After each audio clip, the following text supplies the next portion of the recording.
Innal hamdalillah nahmaduhu wa nasta'inuhu wa nastaghfiruh wa na'udzu billahi min shururi anfusina wa min sayyiati a'malina. May yahdihillahu fala mudilla lahu wa may yudlil fala hadiya lahu. Asyhadu an la ilaha illallah wahdahu la syarika lahu wa asyhadu anna Muhammadan 'abduhu wa rasuluh. Allahumma shalli wa sallim wa ala nabiyyina Muhammad wa ala alihi wa ashabihi ajma'in, amma ba'du. Ma'asyiral muslimin rahimakumullah. Bapak-bapak, ibu-ibu, saudara-saudara sekalian jamaah Masjid Gunung Sarikindah yang dirahmati Allah. Marilah pada kesempatan ini kita bersyukur kepada Allah Subhanahu wa taala karena hanya dengan hidayah dan taufik dari Allah SWT pada kesempatan ini kita diberikan kekuatan oleh Allah untuk menjalankan kewajiban-kewajiban kita, termasuk pada saat ini kita menjalankan sholat maghrib berjamaah. Pada sholat maghrib kali ini kita lanjutkan dengan kajian himpunan utusan Takjid Muhammadiyah. Jamaah sekalian, marilah kajian kita pada malam ini kita buka dengan bacaan basmalah. Bismillahirrahmanirrahim. Jamaah sekalian, pada pertemuan yang lalu di Masjid Al-Muttaqin kita sudah sampai pada pembicaraan khusus, yaitu turun untuk sujud. Itu yang ditakjid adalah mendahulukan lutut kemudian tangan. Jadi tidak dibalik, tidak tangan dahulu kemudian lutut, itu yang ditakjid. Dan dalam hal ini tidak tanamur, artinya tidak variasi. Pilihannya bukan kadang boleh lutut dulu kemudian boleh tangan dulu, tidak, akan tapi ditakjid, dikuatkan. Karena hadis wahid itu adalah lutut dulu, kemudian hadis Humaydi As-Sa'idi itu juga lutut dulu, kemudian Abu Hurairah yang diriwayatkan oleh Abu As-Saibah itu lutut dulu. Tapi Abu Hurairah yang riwayat Tirmidzi dan riwayat Abu Dawud itu tangan terlebih dahulu. Maka kemudian dikatakan bahwa yang menyatakan tangan itu turun terlebih dahulu itu matanya maklum, yaitu kebalik, sama-sama Abu Hurairah, tapi yang satunya lutut duluan, yang satunya tangan duluan. Sedangkan perawi yang lain itu semuanya adalah lutut terlebih dahulu. Maka kemudian diputuskan ditakjid, dipilih yang paling tepat itu adalah lutut terlebih dahulu, bukan tangan terlebih dahulu, dan bukan variasi. Artinya dipilih yang terkuat. Adapun bacaan-bacaannya yang pertama adalah subhanakallahumma bihamdika Allahumma ighfirli ketika sujud. Kemudian ada juga bacaan subhana rabbiyal a'la, subhana rabbiyal a'la, subhana rabbiyal a'la. Kemudian ada lagi bacaan ketika sujud subuhun qudusun rabbul malaikati wan ruh. Akan tetapi yang paling sering dibaca oleh Nabi itu adalah yang subhanallahumma rabbana wa bihamdika Allahumma ighfirli. Sebetulnya itu ada sejarahnya. Dikatakan dalam hadis itu yang ta'ammalul Quran, itu artinya adalah mengamalkan atau memahami dari Al-Quran. Itu tidak lain adalah dari surat Idza jaa nasrullahi wal fath, itu ya, yaitu fasabbih bihamdi rabbika wastaghfir innahu kana tawwaba. Jadi fasabbih bihamdi rabbika wastaghfirhu innahu kana tawwaba. Maka kemudian Aisyah itu meriwayatkan bahwa setelah turunnya surat Idza jaa itu Nabi tidak pernah sholat tanpa membaca subhanallahumma wa bihamdika Allahumma wa sujudihi. Jadi jamaah muslimin, sebetulnya Nabi yang tidak pernah meninggalkan bacaan Subhanallahumma rabbana wa bihamdika Allahumma ighfirli dalam rukuk dan sujud. Itu adalah setelah turunnya surat Idza Jaa, yaitu mengamalkan perintah apa? Fasabbih bihamdi rabbika wastaghfir. Itu yang diamalkan. Sedangkan turunnya surat Idza Jaa itu adalah yang terakhir kali turun, yaitu setelah surat Al-Maidah ayat 3 yang turun ketika wukuf di padang Arafah pada hari Jumat ketika Nabi berada di padang Arafah. Itu kalau dalam ulumul Quran sering dibicarakan bahwa ayat itu yang terakhir kali turun. Tapi kalau kita lebih jauh mendalami lagi tentang sejarah, maka sebetulnya surat Al-Maidah ayat 3 yang al-yawma akmaltu lakum dinakum wa atmamtu alaikum ni'mati wa raditu lakum al-Islam dinan, itu bukan ayat yang terakhir kali turun, akan tetapi ayat yang terakhir kali turun yang berkaitan dengan halal dan haram. Tapi kalau surat yang terakhir kali turun Idza Jaa, kapan turunnya? Di tengah-tengah hari Tasyrik. Lah hari Tasyrik sama wukuf duluan wukuf, ya kan? Wukuf tanggal 9 Dzulhijjah, turun surat Al-Maidah ayat 3. Idza Jaa Nasrullah hari Tasyrik, di tengah-tengah hari Tasyrik. Hari Tasyrik itu bisa tanggal 11-nya, 12-nya, 13. Jadi itu yang dikatakan oleh Aisyah bahwa Nabi tidak pernah sholat tanpa membaca Subhanallahumma rabbana wa bihamdika Allahumma ighfirli fi ruku'ihi wa sujudihi, itu adalah setelah turunnya surat Idza Jaa. Maka jamaah muslimin, bacaan dalam sujud ini adalah tanawwu atau variasi. Boleh Subhanallahumma rabbana wa bihamdika Allahumma ighfirli, boleh subhanarabbiyal a'la 3 kali, boleh subuhul qudusul rabbul malaikati war ruh. Jadi ini boleh berganti-ganti. Justru kalau berganti-ganti itu baik. Kenapa? Menjunjung semua sunnah. Kalau terus mengamalkan yang satu berarti mengabaikan sunnah yang baik. Begitu jamaah. Kemudian yang penting dijadikan catatan bahwa membaca 3 kali Subhanarabbiyal a'la, membaca Subhanallahumma rabbana wa bihamdika Allahumma ighfirli 1 kali, itu adalah minimal. Itu catatan pentingnya. Artinya apa? Dibaca yang sebanyak-banyaknya boleh. Maka para ulama menjelaskan, Nabi itu dijelaskan oleh Aisyah, jangan tanya panjangnya sholatnya Nabi dan indahnya bacaannya. Lama rukuknya sama dengan lama berdirinya, lama sujudnya sama dengan lama berdirinya. Apa yang dibaca? Nah, mestinya adalah kalimat yukfiru, itu memperbanyak membaca Subhanarabbiyal a'la atau Subhanallahumma rabbana wa bihamdika Allahumma ighfirli, itu ya sebanyak-banyaknya. Berarti apa?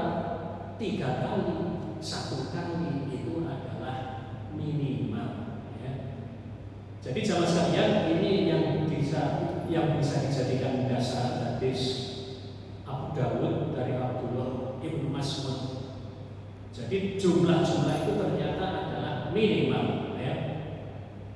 Dari Abu Dawud, dari Abdullah Ibnu Mas'ud, qala Rasulullah sallallahu alaihi wasallam, idza raka'a ahadukum falyaqul 3 marratin subhana rabbiyal 'azim wa dzalika adnahu, wa idza sajada falyaqul subhana rabbiyal a'la 3 wa dzalika adnahu. Ini bahwa Rasul bersabda, apabila salah seorang di antara kamu rukuk, maka bacalah subhana rabbiyal azim 3 kali, dan apabila sujud bacalah subhana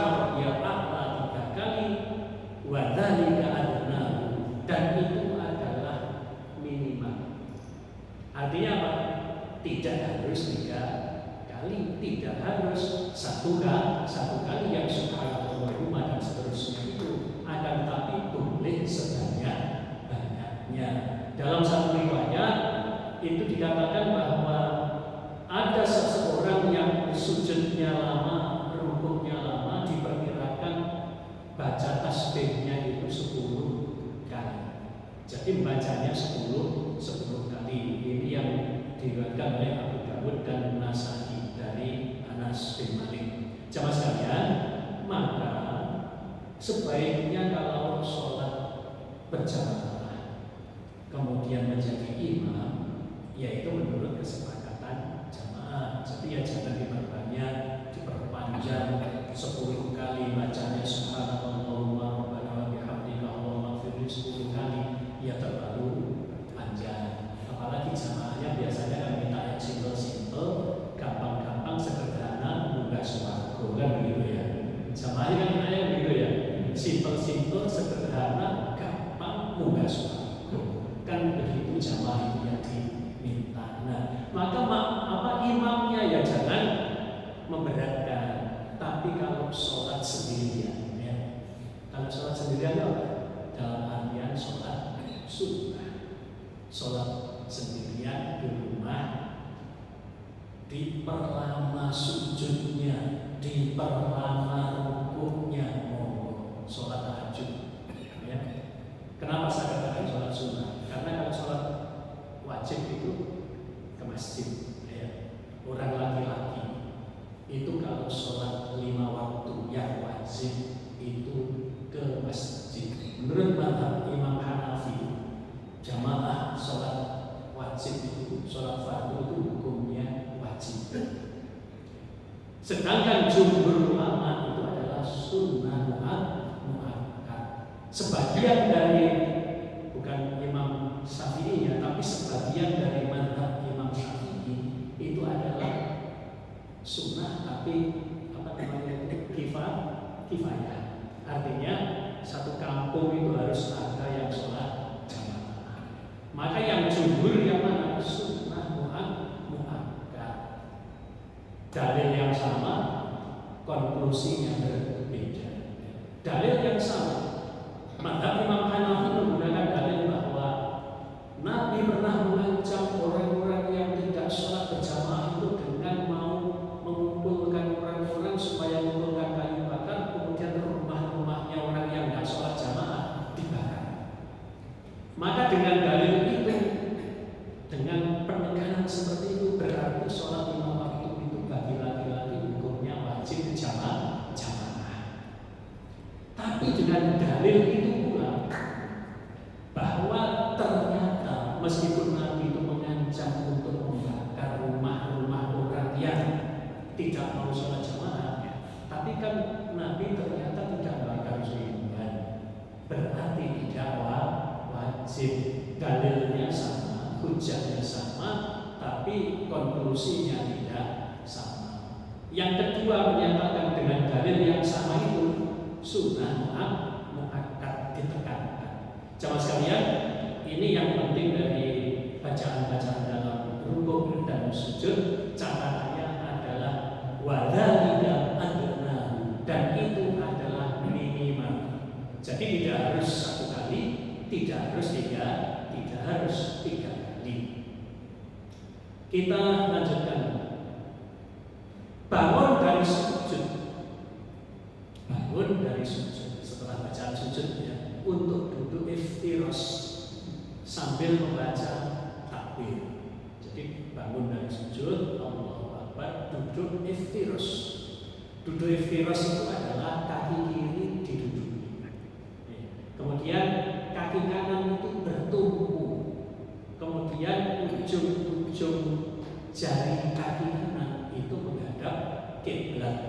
Kaki kiri otomatis juga menghadap kiblat. Itu namanya duduk iftiros, yaitu kaki kirinya diduduki. Itu namanya duduk iftiros. Kita praktekkan sederhana saja. Duduk iftiros, diduduki yang kiri, yang kanan Yang kanan lurus begini, bertumpu itu namanya bertumpu itu begini. Itu otomatis ujung jari kaki kiri menghadap kiblat, diduduki. Ujung kaki kanan juga menghadap kiblat. Jadi duduk iftiros. Kemudian sujud yang kedua. Nah, sujud yang kedua. Nanti sujud yang kedua ini kalau ini adalah rakaat yang ganjil, nanti mau naik ke rakaat kedua atau mau naik ke rakaat keempat, ini artinya yang ganjil ya. Itu bertumpu dulu tangannya ke setelah sujud kedua ya. Sujud kedua Allahu Akbar, mau rakaat kedua, tangannya bertumpu ke tempat sujud, ke tempat sholat. Kemudian langsung begini. Kecuali yang mau rakaat ketiga itu pakai diangkat tangan. Kira itu duduknya. Kemudian ketika duduk iftiros, duduk di antara dua sujud tadi itu, yang dibaca adalah Allahumma gfirli warhamni wajburni wahdini warzuqni. Doa ini jamaah muslimin didasarkan pada hadis sebagai berikut.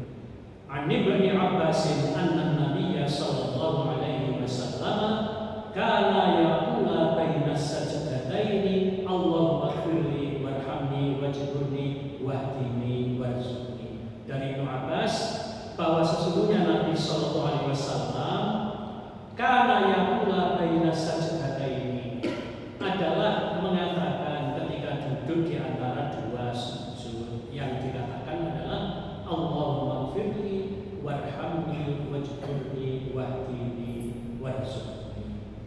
Kemudian bangun dari sujud seraya membaca takbir tanpa mengangkat tangan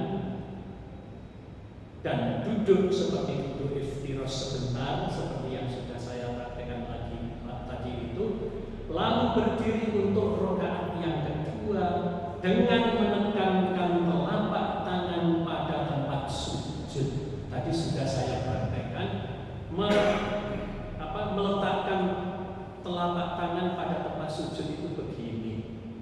Artinya dalam himpunan putusan tarjih ini yang dikuatkan adalah menekankan tangannya begini. Kenapa saya jelaskan menekankan tangannya begini di tempat sholat? Karena ada ketika mau bangun dari sujud itu, ketika berdiri itu yang ditekankan bukan telapak tangannya, akan tetapi ajam. Apa ajam itu? Ajam itu adalah gerakan membuat kue. Membuat kue itu kan manual dulu. Membuat kue itu begini. Nah, maka ketika bangun dari sujud mau rakaat kedua itu begini di lantai.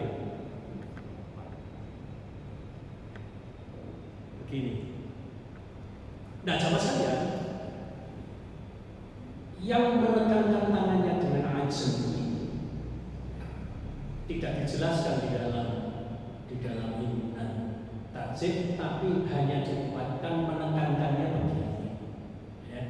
Kalau panjenengan ingin tahu bagaimana sebetulnya tentang menekankan tangan kalau ada yang begini itu, panjenengan buka YouTube dengan klik klinik hadis.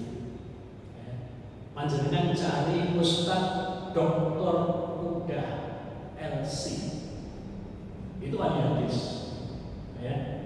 LC itu adalah tentu jurusannya adalah hadis alumni dari Madinah, ya. Ustadz Dr. Udah. Atau panjenengan nanti tanya kepada Profesor Dr. Zainuddin MZ, kalau menekankan tangan mau bangun dari sujud itu begini apa begini, kan begitu ya. Kalau yang begini itu sesuai dengan hadis, kemudian juga apa?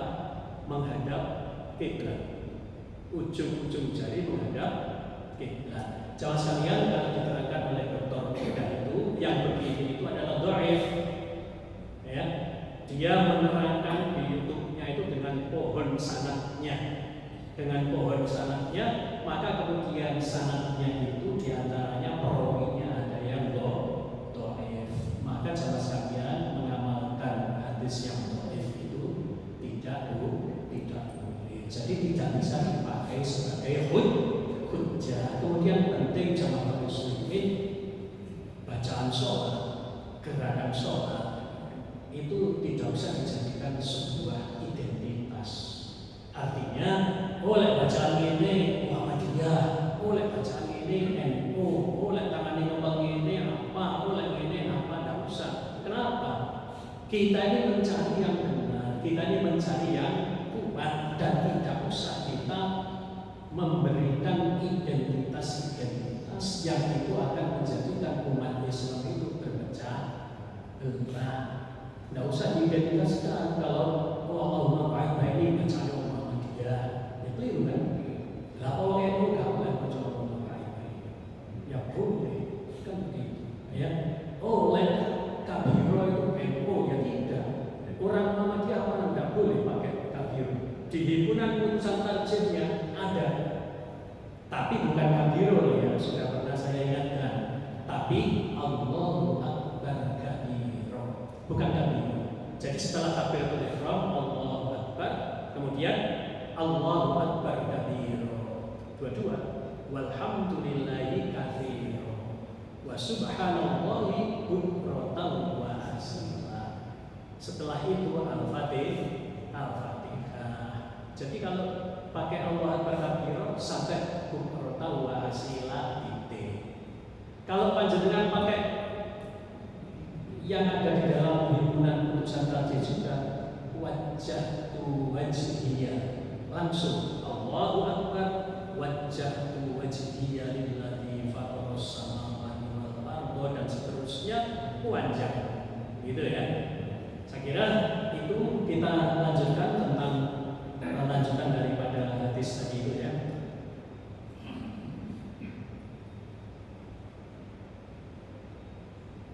Sebagai cara duduk semacam ini disatakan pada hadis-hadis sebagai berikut. Artinya firas tadi ya. An Abi Kilabah qala akhbarana Malik ibnul Khuwairith al-Laythi annahu ra'a an-nabiyya sallallahu alaihi wasallam yusalli fa idza kana fi midrin min sholatihi lam yanhad hatta yastawiya qa'idan. Dari Abu Kilabah diriwayatkan bahwa ia berkata, Malik bin Al-Huwairis Al-Laythi mengabarkan bahwa ia melihat Nabi sallallahu alaihi wasallam sholat, maka apabila beliau berada pada rakaat ganjil, rakaat 1 dan rakaat kedua dari sholatnya, beliau sebelum berdiri terlebih dahulu duduk dengan lurus. Jadi sebelum berdiri duduk dengan lurus, kemudian menekankan tangannya ke lantai, kemudian berdiri. Kemudian yang kedua, hadis riwayat Malik bin Huwairis juga ya.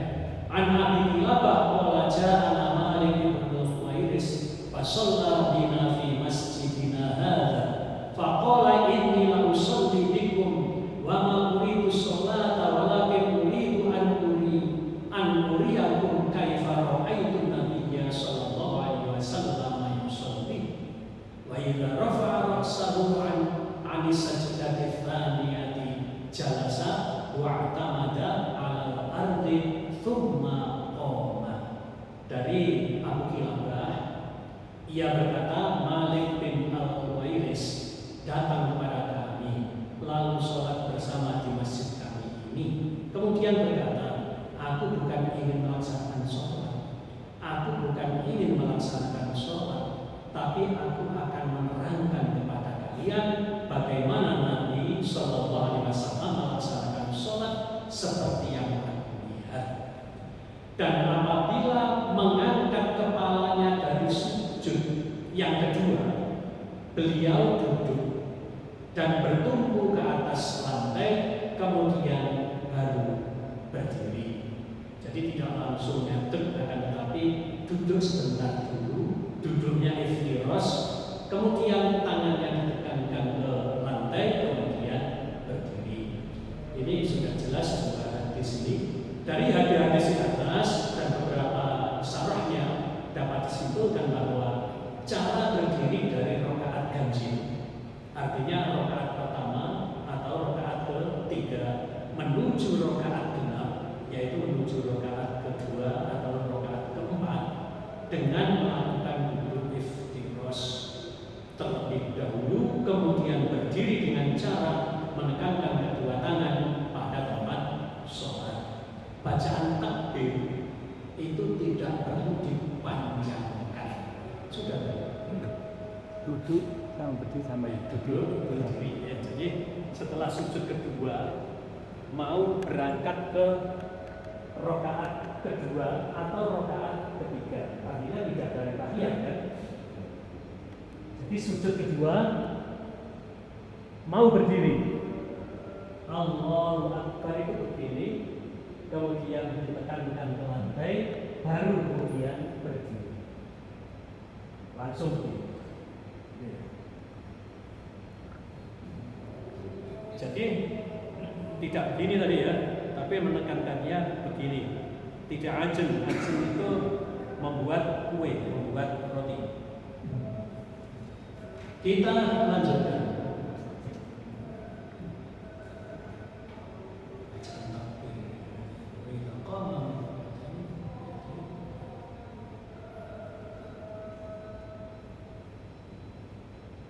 Dari Nafi diriwayatkan bahwa Ibnu Umar memulai sholat dengan bertakbir dan mengangkat kedua tangannya. Begitu juga saat rukuk dan saat membaca Sami Allahu liman hamidah, serta saat berdiri setelah dua rakaat. Ibnu Umar menyatakan bahwa yang ia lakukan tersebut berasal dari Rasulullah Shallallahu Alaihi Wasallam. Jadi jamaah muslimin, untuk yang rakaat yang menuju ganjil itu mengangkat tangan ya. Hadis Ibnu Umar di atas menunjukkan bahwa mengangkat tangan dalam sholat dilakukan pada 4 tempat, yaitu saat takbiratul ihram, saat hendak rukuk, saat bangkit dari rukuk, dan saat berdiri dari tasyahud awal ke rakaat ketiga. Ini sudah pernah saya sampaikan ya. Jadi mengangkat tangan baik sejajar dengan bahu atau sejajar dengan telinga itu ada 4 tempat. Pertama takbiratul ihram, kedua mau rukuk, ketiga bangun dari rukuk atau tidak. Sudah 3 ya. Nanti yang keempat adalah setelah tahiyat awal. Bangun dari tahiyat awal menuju rakaat ketiga, Allahu Akbar, mengangkat tangan lagi. Jadi ada 4 tempat mengangkat tangan. Baik sejajar dengan telinga, ini tanawuh ya. Artinya tanawuh itu variasi ya.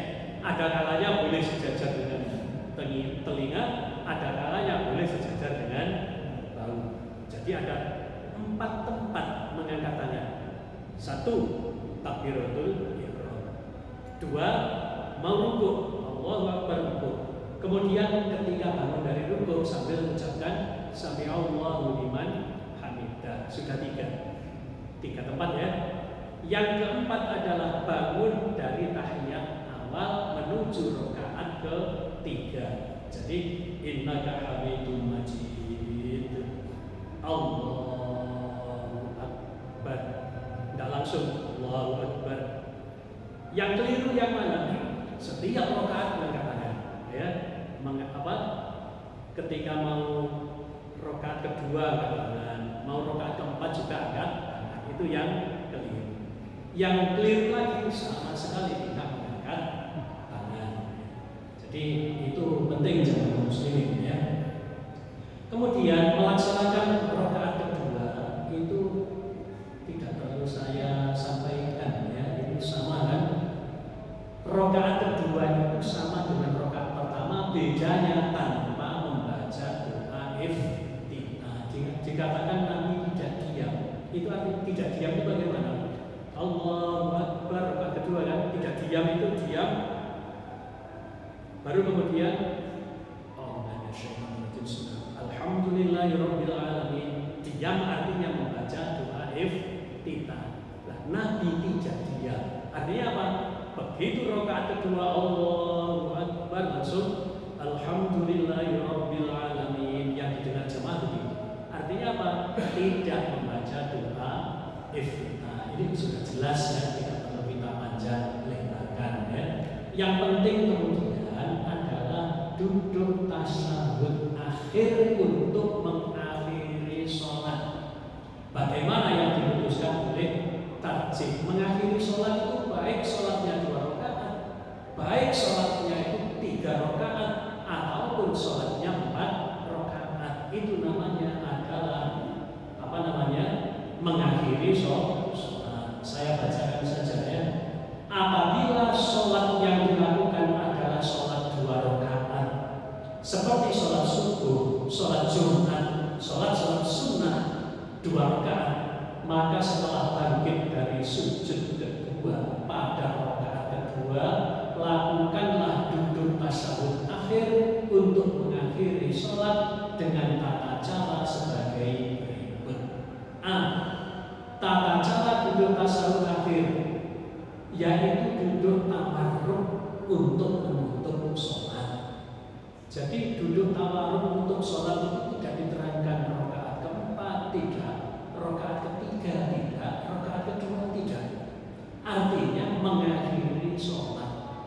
Jadi ketika mengakhiri sholat, duduknya mutawarrikan, duduknya tawarruk. Bagaimana duduk tawarruk itu? Jadi meskipun sholat subuh tawarruk, pokoknya mengakhiri sholat duduknya tawarruk. Sementara kan ada sholat 2 rakaat, duduknya iftiros. Padahal duduk iftiros itu apabila ada lanjutannya. Jadi yang dikuatkan dalam himpunan putusan tarjih, meskipun sholatnya 2 rakaat, itu kalau sebelum salam mengakhiri sholat, duduknya adalah mutawarrikan, tawarruk. Jadi begini, sholat subuh 2 rakaat, setelah sujud yang kedua Allahu Akbar, tidak begini, kemudian baca tahiyat, tidak. Ini namanya duduk iftiros. Tapi diputuskan dalam tarjih adalah setelah sujud kedua Allahu Akbar, kemudian kaki kiri diblosokkan, dimajukan di bawah kaki kanan. Ini namanya duduk tawarruk, yang kanan bertumbuh. Jadi meskipun sholatnya 2 rakaat, ini adalah duduk untuk mengakhiri sholat. Sementara ada di antara saudara kita, kalau sholatnya 2 rakaat begini, duduk iftiros. Jadi assalamualaikum begini. Padahal duduk iftiros ini adalah apabila masih ada lanjutannya. Jadi setelah duduk iftiros, rakaat ketiga pakai angkat tangan. Jadi yang diputuskan dalam himpunan putusan tarjih, untuk mengakhiri sholat duduknya adalah tawarruk atau mutawarrikan. Coba kita, hadisnya panjang jemaah muslimin, ini saya ceritakan saja ya. Saya ceritakan saja hadis Abu Humaid As-Sa'idi, riwayat Abu Dawud. Jadi Abu Humaid As-Sa'idi itu beserta 10 sahabat Nabi, diantaranya adalah Abu Qatadah. Abu Humaid As-Sa'idi mengatakan, aku orang yang paling hafal bagaimana sholatnya Rasulullah. Maka kemudian sahabat-sahabat yang lain tadi, 10 sahabat yang lain itu mengatakan, hei Humaid, kamu itu bukan sahabat Nabi yang paling dekat dan juga sahabat Nabi yang awal-awal mula menjadi sahabat Nabi. Artinya bukan as-sabiqunal awwalun. Kok kamu ngaku-ngaku paling tahu sholatnya Nabi? Iya, aku paling tahu sholatnya Nabi daripada kalian. Coba praktekkan begitu yang 10 sahabat Nabi.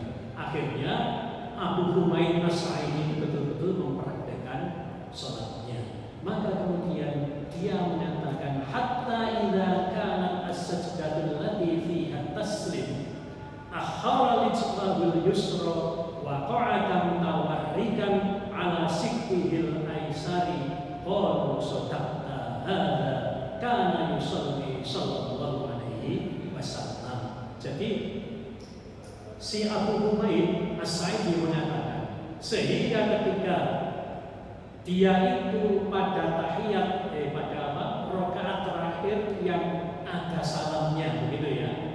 Jadi fihat taslim, allati fihat taslim, rakaat yang di dalamnya ada salamnya. Tidak dijelaskan rakaat berapa, tapi rakaat yang ada salamnya. Berarti apa? Mengakhiri sholat, entah itu 2 rakaat, 3 rakaat ataupun 4 rakaat ya. Jadi allati fiha taslim akhara rijlahul yusra, ditarik kaki kirinya itu ke depan, wa qa'ada mutawarrikan ala sikihil aisari, dan dia duduk mutawarrikan ala sikihil aisari, yaitu di atas pantat kirinya. Artinya apa?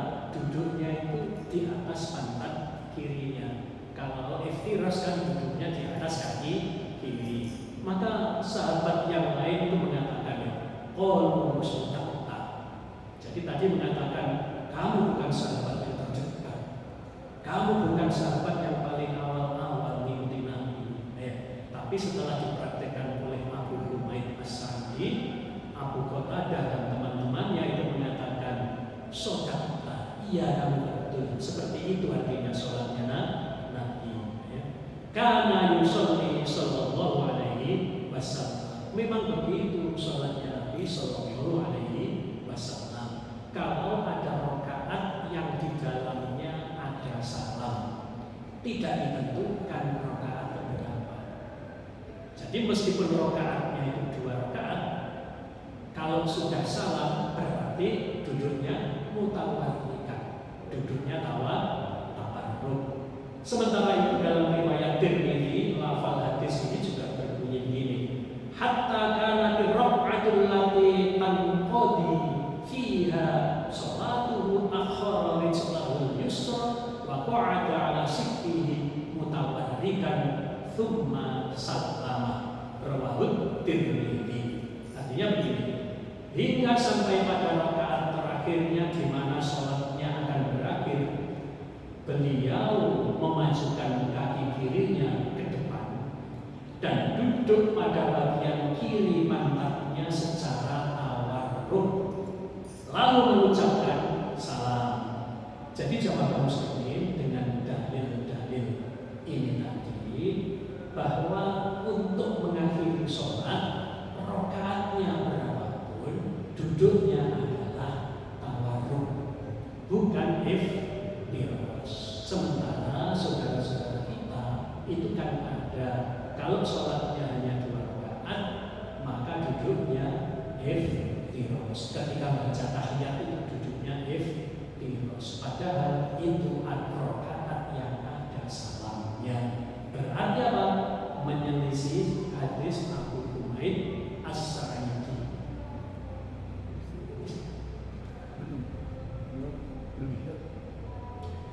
Jamaah sekalian, sampai di sini barangkali kita buka tanya jawab biar lebih jelas ya.